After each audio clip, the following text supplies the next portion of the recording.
जी हाँ जीतूभाई। जी આહિર સમાજ સેવા સમિતિ સુરત દ્વારા 32મા સમૂહલગ્ન સમારોહનું આયોજન સુરત ખાતે 23 જાન્યુઆરીના રોજ થઈ રહ્યું છે.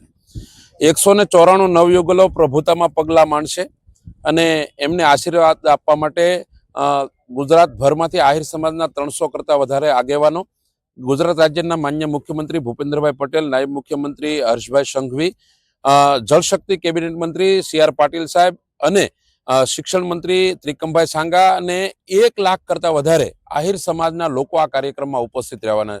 બધા જ લોકો માટે ભોજનની વ્યવસ્થા થઈ છે. 4000 કરતાં વધારે યુવાનો આ કાર્યક્રમને સફળ બનાવવા માટે સેવા આપવાના છે અને ખૂબ આનંદની વાત છે કે આ પ્રવૃત્તિની સાથે સાથે સમાજની એકતાનું પ્રતીક બને અને અહીંથી આગામી દિવસોમાં સમાજની સંરચના થાય અને આગામી દિવસોમાં આહિર સમાજ કેવી રીતે પ્રગતિ, કઈ દિશામાં પ્રગતિ કરી શકે એનું આહવાન પણ આ મંચના માધ્યમ દ્વારા થયું છે.